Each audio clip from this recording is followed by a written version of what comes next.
Chapter 3.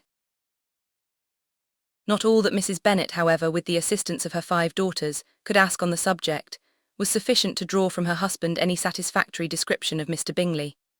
They attacked him in various ways, with barefaced questions, ingenious suppositions and distant surmises, but he eluded the skill of them all, and they were at last obliged to accept the second-hand intelligence of their neighbour, Lady Lucas. Her report was highly favourable. Sir William had been delighted with him. He was quite young, wonderfully handsome, extremely agreeable, and to crown the whole he meant to be at the next assembly with a large party. Nothing could be more delightful. To be fond of dancing was a certain step towards falling in love, and very lively hopes of Mr. Bingley's heart were entertained. "If I can but see one of my daughters happily settled at Netherfield," said Mrs. Bennet to her husband, "and all the others equally well married, I shall have nothing to wish for." In a few days Mr. Bingley returned Mr. Bennet's visit, and sat about 10 minutes with him in his library. He had entertained hopes of being admitted to a sight of the young ladies, of whose beauty he had heard much, but he saw only the father. The ladies were somewhat more fortunate, for they had the advantage of ascertaining from an upper window that he wore a blue coat, and rode a black horse. An invitation to dinner was soon afterwards dispatched, and already had Mrs. Bennet planned the courses that were to do credit to her housekeeping, when an answer arrived which deferred it all. Mr. Bingley was obliged to be in town the following day, and consequently unable to accept the honour of their invitation, etc. Mrs. Bennet was quite disconcerted. She could not imagine what business he could have in town so soon after his arrival in Hertfordshire, and she began to fear that he might be always flying about from one place to another, and never settled at Netherfield as he ought to be. Lady Lucas quieted her fears a little by starting the idea of his being gone to London, only to get a large party for the ball, and a report soon followed that Mr. Bingley was to bring 12 ladies and 7 gentlemen with him to the assembly. The girls grieved over such a number of ladies, but were comforted the day before the ball by hearing that instead of 12 he brought only 6 with him from London, his 5 sisters and a cousin. And when the party entered the assembly room it consisted of only 5 altogether: Mr. Bingley, his 2 sisters, the husband of the eldest, and another young man. Mr. Bingley was good-looking and gentlemanlike. He had a pleasant countenance and easy, unaffected manners. His sisters were fine women, with an air of decided fashion. His brother-in-law, Mr. Hurst, merely looked the gentleman, but his friend Mr. Darcy soon drew the attention of the room by his fine, tall person, handsome features, noble mien, and the report which was in general circulation within 5 minutes after his entrance, of his having 10,000 a year. The gentleman pronounced him to be a fine figure of a man. The ladies declared he was much handsomer than Mr. Bingley, and he was looked at with great admiration for about half the evening, till his manners gave a disgust which turned the tide of his popularity. For he was discovered to be proud, to be above his company and above being pleased, and not all his large estate in Derbyshire could then save him from having a most forbidding, disagreeable countenance, and being unworthy to be compared with his friend. Mr. Bingley had soon made himself acquainted with all the principal people in the room. He was lively and unreserved, danced every dance, was angry that the ball closed so early, and talked of giving one himself at Netherfield. Such amiable qualities must speak for themselves. What a contrast between him and his friend! Mr. Darcy danced only once with Mrs. Hurst, and once with Miss Bingley, declined being introduced to any other lady, and spent the rest of the evening in walking about the room, speaking occasionally to one of his own party. His character was decided. He was the proudest, most disagreeable man in the world, and everybody hoped that he would never come there again. Amongst the most violent against him was Mrs. Bennet, whose dislike of his general behaviour was sharpened into particular resentment by his having slighted one of her daughters. Elizabeth Bennet had been obliged, by the scarcity of gentlemen, to sit down for 2 dances, and during part of that time, Mr. Darcy had been standing near enough for her to hear a conversation between him and Mr. Bingley, who came from the dance for a few minutes, to press his friend to join it.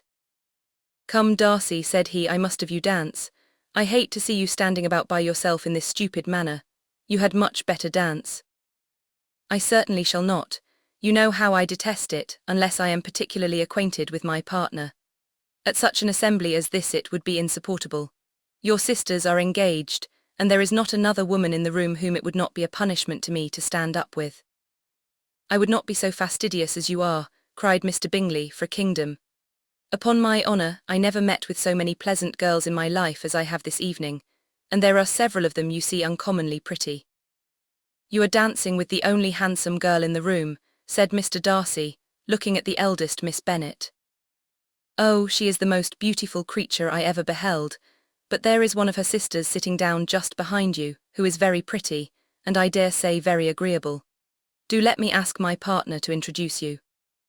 "Which do you mean?" And turning round he looked for a moment at Elizabeth, till catching her eye he withdrew his own and coldly said, "She is tolerable but not handsome enough to tempt me.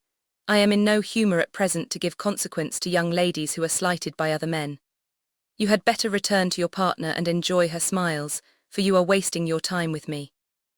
Mr. Bingley followed his advice. Mr. Darcy walked off, and Elizabeth remained with no very cordial feelings toward him.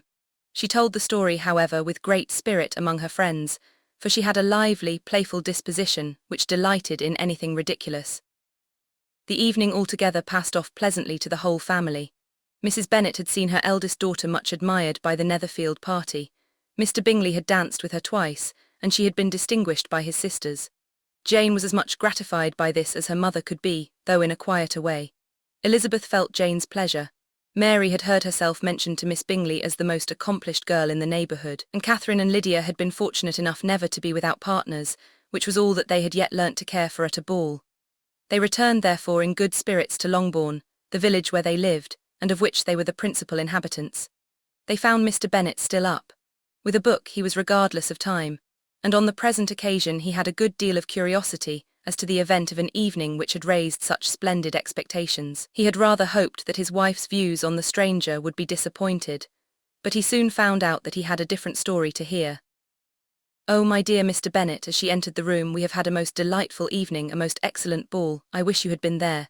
Jane was so admired, nothing could be like it. Everybody said how well she looked, and Mr. Bingley thought her quite beautiful and danced with her twice. Only think of that, my dear, he actually danced with her twice, and she was the only creature in the room that he asked a second time. First of all he asked Miss Lucas. I was so vexed to see him stand up with her. But however, he did not admire her at all. Indeed, nobody can, you know, and he seemed quite struck with Jane as she was going down the dance. So he inquired who she was and got introduced and asked her for the two next. Then the 2/3 he danced with Miss King, and the 2/4 with Maria Lucas, and the 2/5 with Jane again, and the 2/6 with Lizzie and the Boulanger. If he had had any compassion for me, cried her husband impatiently, he would not have danced half so much. For God's sake, say no more of his partners. Oh, that he had sprained his ankle in the first dance. Oh, my dear, I am quite delighted with him. He is so excessively handsome, and his sisters are charming women. I never in my life saw anything more elegant than their dresses. I dare say the lace upon Mrs. Hurst's gown." Here she was interrupted again. Mr. Bennet protested against any description of finery. She was therefore obliged to seek another branch of the subject, and related, with much bitterness of spirit and some exaggeration, the shocking rudeness of Mr. Darcy.